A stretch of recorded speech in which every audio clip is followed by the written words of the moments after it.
Today we're going to explore the things that we still need to do to get ready for our France trip. On the day that this is coming out, we're 1 week away from our France trip where we're going away for 3 weeks to different parts of France, and we're going to take you with us to show you our journey. But before we get to that point, we need to do a few jobs on things to do with the caravan. So we're going to take you with us to show you what we're going to do.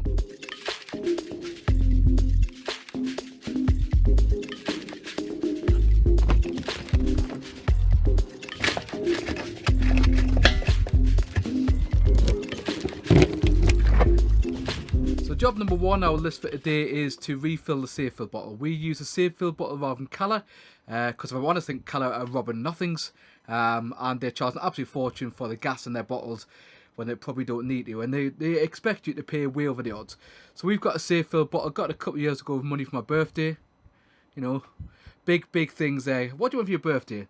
Maybe a safe fill bottle.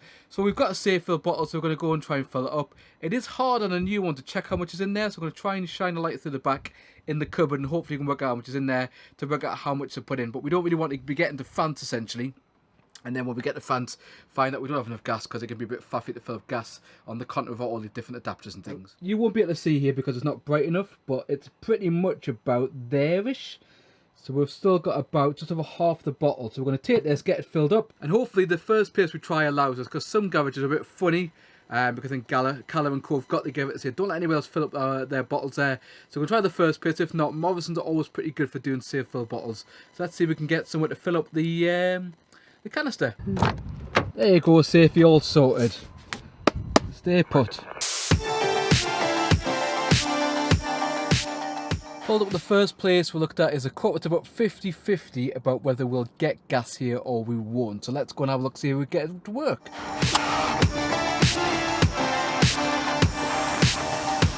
That was an absolute success. We got to the co-op. The pump wasn't working originally, but then the manager came out and sorted out, reset it all, put it in, no problem. And we put 12 litres in, and that cost about £10 odd, and hopefully that will be enough to keep us going in France, and we'll not have to refill it when we're there because we haven't got any adapters or things. So let's go to the next job.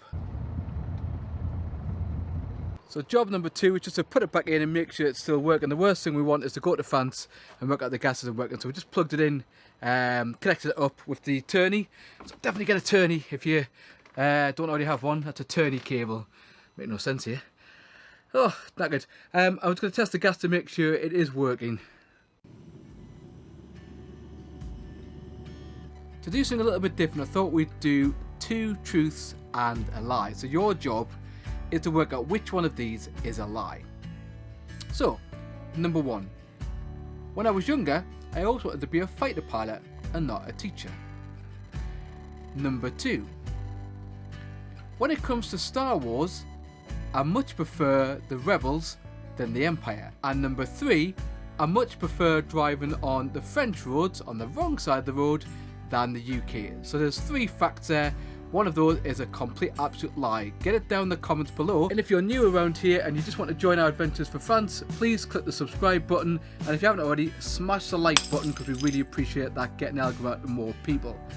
So, next job is to do some checks that you need to do when you go to France. Let's go outside to do that. I'm going to do a little section here on what you need to do to prepare for France. Now, what you might know already, or maybe don't know, is that each person inside your car while you travel must have a high-vis jacket when in France.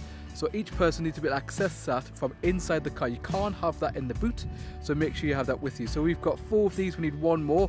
And what we're doing, I'm just putting mine down here, so it's nice and easy to access. You might be looking to have like a flat one here, but we don't. So first, to make sure is that each person has their own high-vis jacket. Number 2, you need to have a warning triangle. Well, that's upside down. So you need to have a warning triangle for your caravan and sometimes for your car. We just have 1.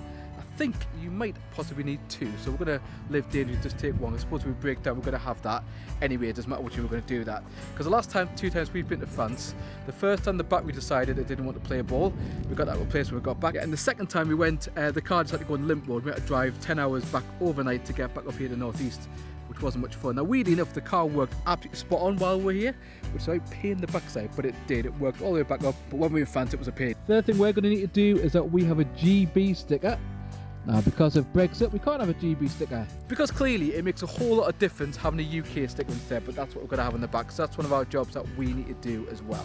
You also need to make sure you've got the kind of portable alcohol breathalyzer test. Now, it is a bit hit-y-missy. I think at one point France were thinking about getting rid of it. I'm not sure they have yet, so we take them anyway, even though we've never been stopped to do that. So just that's nothing to think about. And a little bonus factor tip is that from the 1st of August, there are no COVID requirements to get into France. You don't have to prove you've got a vaccine, all that kind of stuff. So I'm hoping that when I go on the Eurotunnel's website, I no longer have to provide that evidence, even though both me and Lucy have both had triple vaccines, and Maisie's had a double vaccine. It's only the younger two girls who haven't had any vaccine at this point. But that's a bonus tip for you, and hopefully that'll save you the panic of getting all that sorted as well. Other things that you need with you in the car when you're towing or driving in France, you've got to have your driving license with you, your actual license with you. You can't have it online, anything like that. It's got to be your card, I suppose you get these days. You've also got to have your insurance document for the car with you. We have like a folder that we put all our stuff in, which Lucy normally sorts out. That's my job this year, so hopefully we don't, well, hopefully I don't screw that up. It's possible. And you also need to have your V5 document with you in the car, and we often take our MOT certificates as well, just in case. There's quite a few things that you need to take with you, but hopefully that is useful for you, this section, to get you to think about the fact of what you need to get to go to France and what you need to do to prepare yourself to go over to France. So now back to the facts I told you earlier. Which one then was a lie? There was 3 things I said, and 2 were truth and 1 was lie. So the first one I said, which I wanted to be a fighter pilot when I was younger, that was absolutely true. I wanted to join the RAF, but I'm asthmatic, so it would have been quite hard. And those times I then wanted to become a commercial airline pilot, but you need to have a lot of money to get off the ground, and my parents didn't have that kind of money. Number 2, which is that I prefer the rebels over the Empire. No, it's a complete lie. I'm an evil bugger. I actually prefer the Empire over the rebels, and it always really annoys me how easy the rebels do things given the technology that the Empire got. I know they're evil, but for some reason I'm drawn to that. I always was since I was a kid. I'm not an evil person, I don't think, anyway. My kids might differ with that. And then the third one, which was also the truth. So the middle one was a lie. That's because I can't remember what the third one was now. I have to go back and watch the video. But yeah, so we've got 3 facts there, and we'll also get the girl to do exactly the same next week, so get to learn a little bit more about us. So that's us out, and we'll see you later.